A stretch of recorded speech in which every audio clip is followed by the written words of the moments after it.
What's going on, y'all? This is Young and Righteous Radio. My name is CXD. It's your girl, Yaya. It's Evan-Tarence. And you are listening to Young and Righteous Radio. We have a special guest here by the name of Canton Jones. He just blazed the stage here at the Redeemed Youth Conference at Lighthouse Full Life Center Church. Can you blessed us, man? Oh, man, thank y'all for having me. It was awesome. Big shout out to Dr. Marvin Sapp, Yes. my uncle. So I'm just going to dive right in. You were on the first season of Preachers of Atlanta. Yep. So can we expect to see you on the second season? Yep. All right. Yep. All right. Yep. Now, your album you just released, I Am Justice. I Am Justice. Yep. It was some young men on the show that you were working with and mentoring. Are they featured on the album as well? Yes, Tonio, who's actually here tonight with me.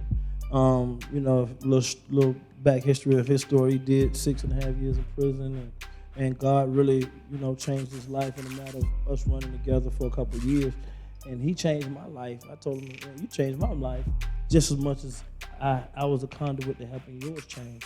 And so he's on the record, and I can't do a record without my wife being on there. She's on there doing some spoken word, which this girl is crazy, And so it's a dope record. I named all my records after my kids. So my son's name is Justice.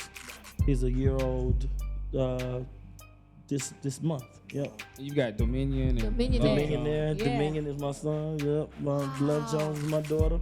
Well, Canaan. I guess you got to keep having kids. No, I'm done. Right, you got to keep up. No, I am finished. We took care of that. Amen. Now, your wife is your manager as well. She's all things K-Chop. So my wife handles the business, and she handles the calendar, which is, God gives you more than anything. He gives you time.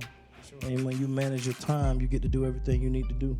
And so she manages my most important commodity, and that's my time. She makes sure that I'm at all the piano recitals, all of the dance recitals, all the football games, baseball games, and stuff like that, because my heart want to be there, but my mind wants to be in the studio. And so I wouldn't even be here if she didn't make sure I had the plane tickets. I'd be, where I'd be. You know what I'm saying? So how hard is that to balance, keeping a relevant career, doing TV, doing production, and then being a family man as well? Everything comes down to time. You trade time for money. That's why you get paid $10 an hour. You trade time for relationships. You trade time for addictions. You trade time for everything. And so when you start depriving time in one area, it falls. So I can have I tell people all the time, I don't want to be a public success and a private failure.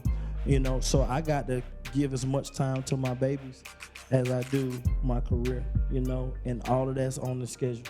That's what's up.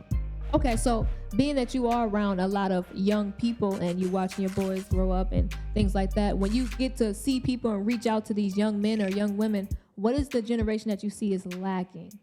I think the generation is lacking a connection with the generation in front of them. Everything, that one generation is missing, the generation before them didn't give it to them. You know what I'm saying? I mean, you programming an empty computer. The kid comes in empty. He doesn't pick his skin color. He doesn't pick his neighborhood. He doesn't pick his teachers. He doesn't pick anything. Therefore, he's always blamed by what he becomes. But he had no choice in being, making himself up. And so, I feel like it's our responsibility and the responsibility of the generation before to pour in to these young people. Now, it still comes down to the commodity of time. Sometimes we are so busy being in church and we don't have time to be the church. And so that's where you get people mad at it, like, man, I ain't coming to that church, I ain't doing that. And so with people that I deal with, we totally radical. We do Thursday church only. We don't do Sundays. We try to keep it a 90-minute service. Of course, we African American, so we're gonna go over. But we start on time. We feed everyone. These are my church clothes. You see what I'm saying? And it's a club-like setting, like y'all had here tonight. That's church for us, And so you see drug dealers, pimps, thugs, hustlers, a girl on trial for murder. all coming to church, self-defense, all coming to the church because there's a connection there. And it's just we taking down all the stuff that ain't in the Bible that don't matter. That's amazing. How much pushback would you say that you get from like the traditional Got the cotton traditional in my Christian? ears, man. I don't hear that, bro. Now, Plus, our church is full of real gangsters, bro. Like thugs and people that love God. And so, if you come in there with religion to a person for the first time, he has hope for the first time in his life. What do you think he's gonna do to protect that? And so, we're about doing what God tells us to do. Like, if you bold enough to be a naysayer, then that's cool. Like, we respect that, but we ain't paying attention to people like that no more.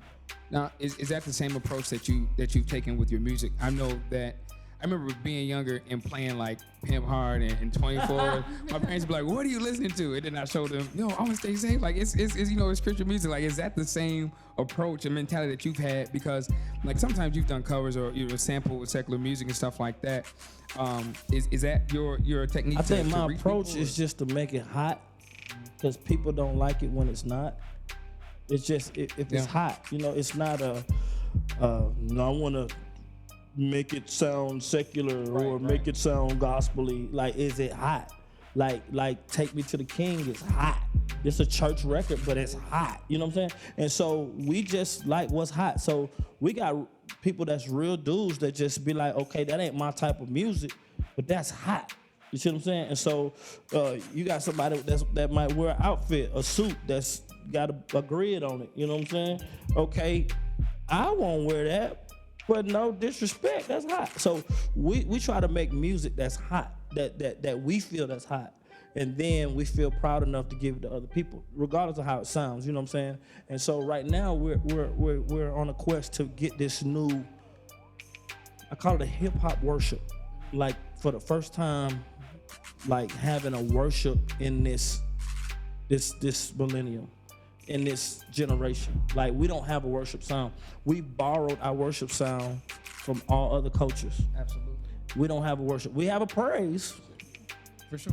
We don't have a worship. We always borrow our worship sound from other people, and so and they have great worships. But what is, like, are we saying that we're people that don't worship or don't know how to worship? And I'm like, or are there other cultures that saying, well, yeah, you do charismatic music, you don't really know how to worship. We're the real worshipers.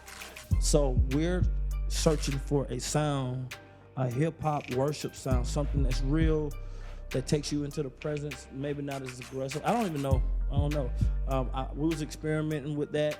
That's really how we came up with that little section in the middle of the concert to say, man, let's just do something open where we could just worship, but still with a little swag. Right. And so we're trying to discover what that sound is. I like that. Where do you draw the line? You were talking about making it hot and stuff like that, but where do we draw the line to where we don't send mixed messages? We were supposed to be holy and separated. We tell our youth not to be like the world. Where do we draw the line to where we're being relevant or conforming to the world? I think you draw the line at the word. That's it. Not what looks church and what doesn't look church. You draw the line of what did God tell you to do. In the Bible, God told a dude to marry a prostitute. Yeah, he did. That's a line. Yeah. Like, okay, you want me? And he had to go marry get her out the prostitute house. You see what I'm saying? So More than once. So yeah. She couldn't give it up. So only religious people have lines. For we walk by faith and not by sight. If you walk by faith, you don't see a line. You just walk by where God tell you to go. Those who are afraid of what people are gonna say have lines. And those lines keep you confined. But I don't have a line. Whatever God tell me to do, that's what I'm gonna do. That's it. That's what's up. And that's, I believe that's what your kingdom assignment is. I just got one more question, then I'll give it to Keela. You are very versatile.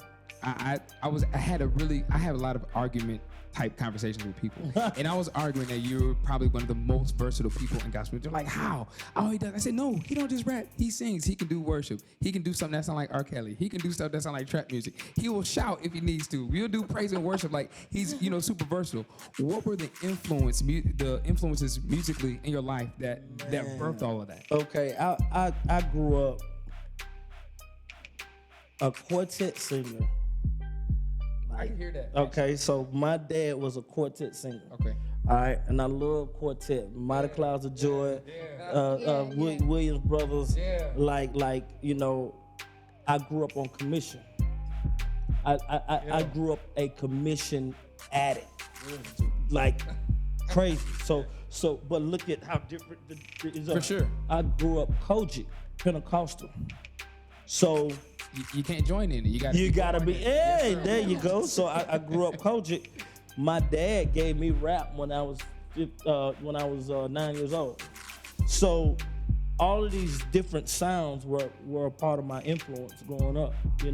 Got to go to church here, singing with Daddy here, listen to commission all the time here in the Winans, and and rap, and so all of this was just my surroundings. We weren't allowed to listen to mainstream music, but we did. You know what I'm saying? It was everywhere. And so all of that, I always wanted to be like, man, why we can't have them hard beats like that in church? I was always that dude. Like, man, put some stank on it, yeah. Man, get out the guard. And so I was always that guy. So that's kind of what made. And then I went to Morehouse College and sang in the Glee Club. I was the first tenor. I traveled, was a part of the quartet. So I know theory, I know it enough to disobey it all. You know what I'm saying? Absolutely. But I know it. My wife is a jazz vocal performance major. So we're real musicians, but I like what sounds good and not what looks good on paper. You know what I'm saying? And so all of that is a part of my makeup. And I think a lot of people just see me one way is because God has me doing hip hop more is because that's the thing that's killing us the most. I like that. And so he has me here, but I love to worship. That's my thing. So if I get around to the point where there's a balance as far as I got enough rap, then I go into a worship because that's where I want to be. Like that's what I love to do. Yeah. But hip hop is needed. It's needed. Absolutely. Okay, fun question, fun one. All right. If you could write a song and do a song, perform with anybody, who would it be? Man, And why? I would do something with like Hillsong. And it'll be a hip hop. It'll be so weird. It'll be the weirdest, most uncomfortable looking record ever. It would. And I would love it. You know what I'm saying? Man. Like I want to do stuff like that. I want to do a rap record with Shirley Caesar. Like I would do something that don't make sense to make people say, Shirley got bars. Shirley do got bars. She got bars, but I mean, I wouldn't. No disrespect, she wouldn't rap. She'll just be on the hook, like bringing that hook in. And I think our generation, that's when it's gonna blow. Really, in church, Christian hip hop has blown everywhere except where it's needed, and that's in the African American community. It doesn't reach us like that. It should. We need it to. But it hasn't been accepted in our churches yet. Pastor Sapp has been a very big encouragement and a door to getting us on platforms. But we need more pastors to help because this stuff is killing our kids. Right. And so I think when there's collaborative efforts from people like The Truth and somebody like, Dottie Peoples or some or somebody like like Lecrae and Erica did something. Yeah. But when those lines keep crossing, I think because that's really what the 90s hip hop did. When Puff came out, he took all of the hits from the previous and then remake and gave it that all the 90s was really 70s and 80s music's done over. And I think that's our formula, I believe that It'll get money back into some of the older musicians' hands. They're dying without anything. Their publishing checks can start coming again. We can get money in their pocket. So I got something that we're planning, but it's just whoever's down to go with it. You know, I got Richard Smallwood. If he allows us to do, I lift my hands in total praise to.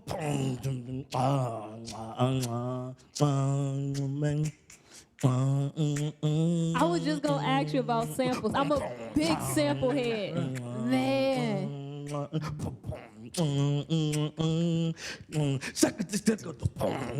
Hey, You know what I'm saying? I can get with that. It'll be crazy. You know what the hypest I ever got was when Kiki did it. When Kira She did a remake. when she did the sample on with her mom, Bomb. When she did Bomb. Yes. I was Because it made sense. that She was did it right. Crazy. You see what I'm She saying? did two songs. So like that's the same. That's the same formula. yeah. That's what I'm talking about. I'm a mixing big those. sample head. I'm a big Good. fan. You gotta do it. You So gotta I'm gonna do it. I'm gonna do. Now pray that he gives us the clearance that's it. for the sample. Yes. Because he's gonna be Smallwood. like, man, you are really desecrating. He's really into theory and and all that kind of stuff. That's am him. Too, Yeah. sir. But that record could be another It really can. smash again. It will. Show him again. Boom, boom. Literally, another way. Before we go, can we please have you say your social media? Mine is THE Canton Jones. That's Twitter. It's Instagram. THE Canton Jones. Facebook. Canton Jones fan. We broadcast every Thursday night. Free Life Church. You gotta see it. It is crazy. You want to see ex-thugs, gangsters, and all of that praising God, on fire for Jesus Christ. Tune in to Facebook or Periscope Live every Thursday at 7 o'clock. It's crazy too. It's crazy. This is Canton Jones, K-Jo in the building, and you're listening to Young and Righteous Radio. Yes, sir. Stay young. Stay righteous, man. Stay right. Come on. I'm sorry, I took your line. No. I like that. That's all right. My bad. I got a question.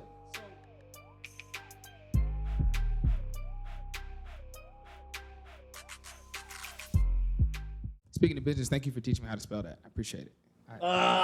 It's because of you. Anytime I type that out, I know how to spell it. I can't spell business without going to be you. Cricket letter I. That's funny. Appreciate it.